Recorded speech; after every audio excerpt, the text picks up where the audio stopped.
My name is Angel Lateral, and when it comes to practicing law, I resonate with the human spirit just as much as the judicial system. This isn't your typical business legal advice show, and I'm not your typical lawyer. As an attorney, I have over 16 years of legal experience in the areas of business law and estate planning. As a project manager, I love building and nurturing systems that work. And as a certified guide in the lineage of King Solomon, transformation consultant, and practicing Buddhist, I know this all starts with a healthy mindset. Welcome to the Laws of Abundance podcast. Legal advice from an angel. I'm your host, Angel Lateral. We see the world as we are, building a world of win-win. By all accounts, I'm a weird attorney. I believe in a world of win-win. The legal system is based on lack and the adversarial system. As lawyers, we have been taught that separation and adversarial engagements create the best and highest good in the situation. This process leads many lawyers to hold high ego that they are justified in seriously degenerate things in the name of advocating for their client. Because the adversarial system is a win-lose system. Someone must lose and someone must win. And this is justice served. To this, I call bullshit.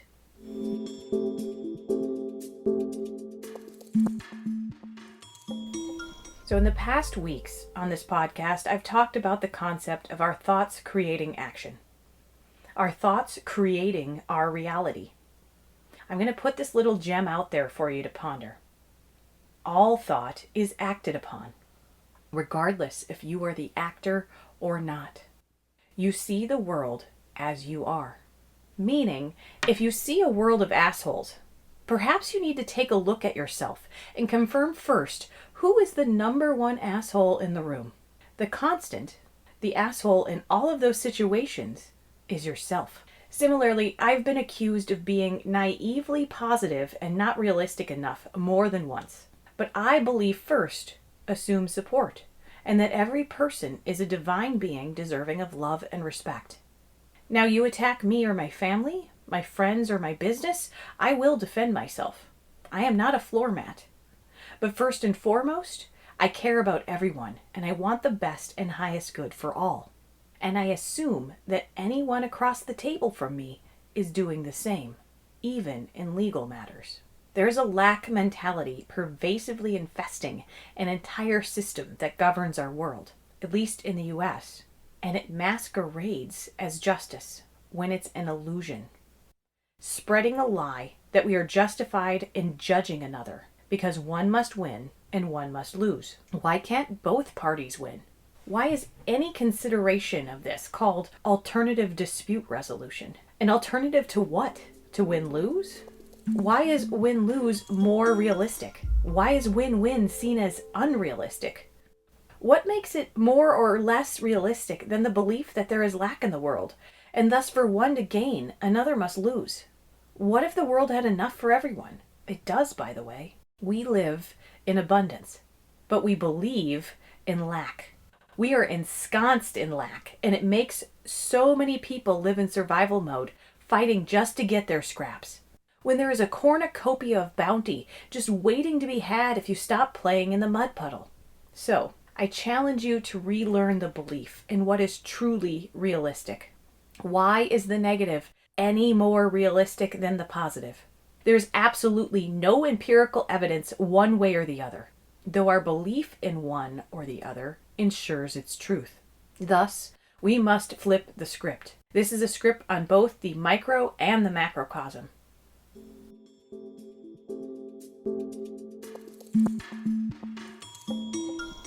As a lawyer, I start with the request that whatever the outcome is, it's for the best and highest good of all in the situation.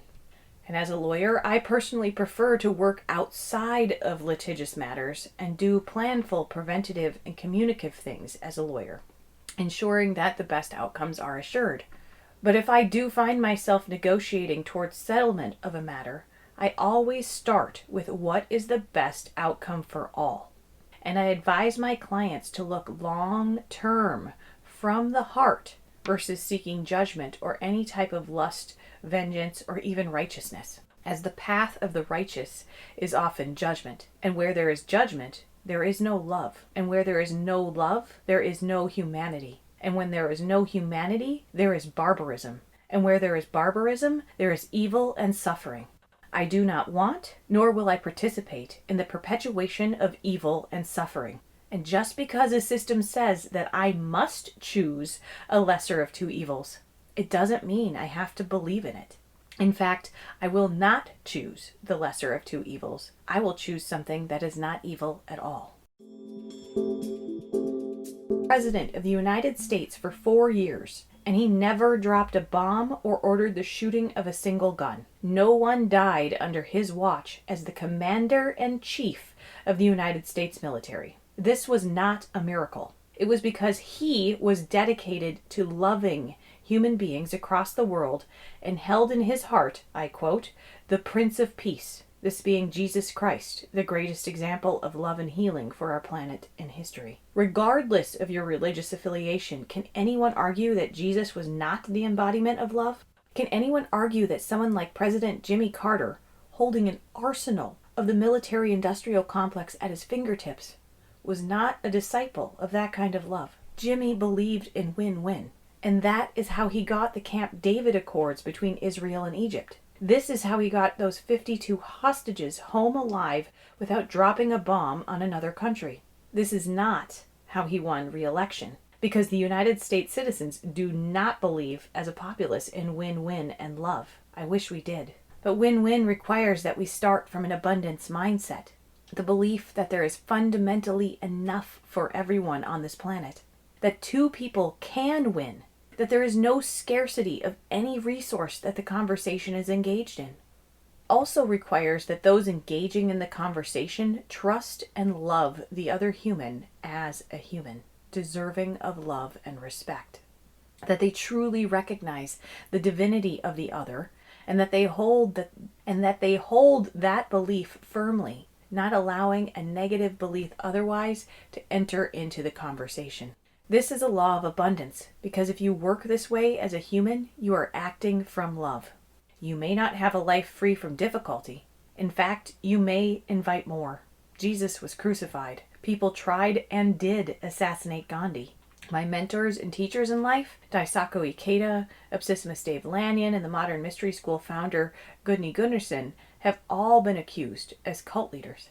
Holding the light for others makes you a target for those who choose the opposite. So it won't always be easy, but it is rewarding. And you are as you see the world.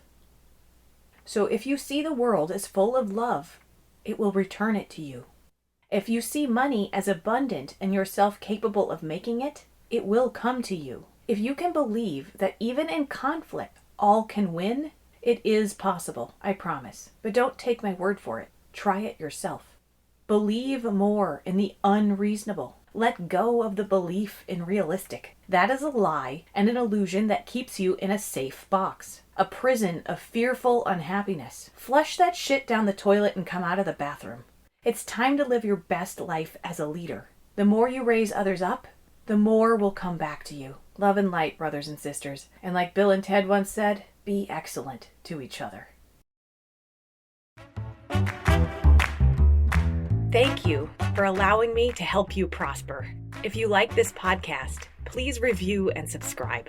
You can find out more about me at lawsofabundance.laterallaw.com.